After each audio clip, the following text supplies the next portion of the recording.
heard you wanted to go back to Liverpool. Was that maybe in the back of your mind that you could still go back there?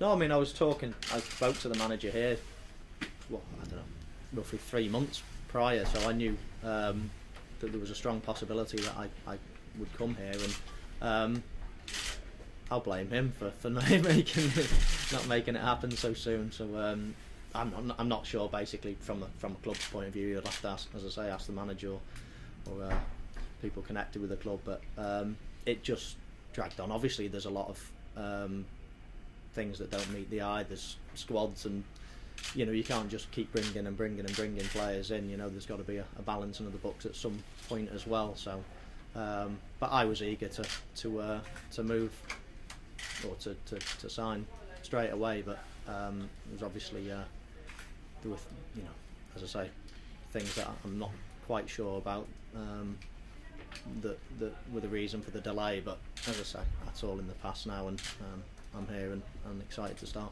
How have the last few years been for you? I mean, you're at a massive club like Manchester United.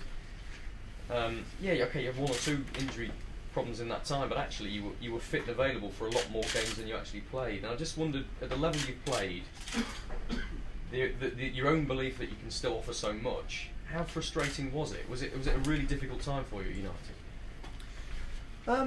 Not really, because I you've got some of the best players in the world there. I mean, I'm not stupid. I mean, at 18 or 19, I probably would have been playing every week in that team.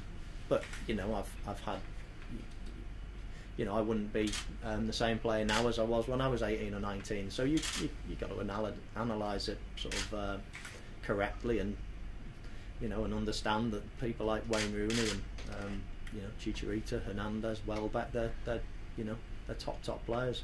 Obviously, Robin van Persie's just joined the club as well, so it was inevitable in many ways that that my time had naturally come to an end. But I wouldn't have one bad word to say about my time at United. I mean, I loved every minute of it.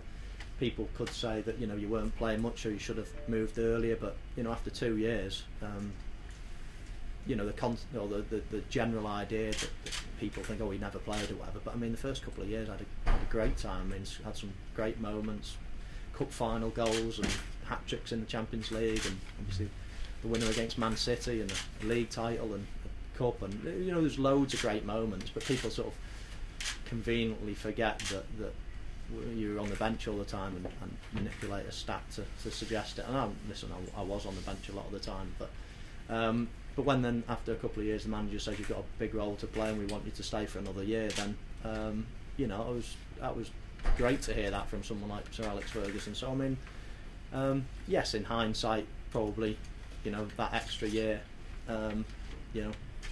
might have been better if I had moved in many ways. But in saying that, I was injured for most of that last year, so it was it might not have mattered anyway. So I mean, it was. You won't hear me saying any bad words about my time at United. I had a great time, made the right decision to go there, and equally I'm 100% confident I've made the right decision to come here. And obviously it's Man City, it's going to be a bigger game. Yeah, in many ways. I mean, I'm not sure what the manager's got in store. As I say, I feel as if I'm fit enough to take part in a game. Not quite 100%. Confident or happy in my my general as I said before, touch, different bits and bobs, but that'll come, and so we'll see what the manager's got in mind, but I'd like to think I'd improve as the weeks go on.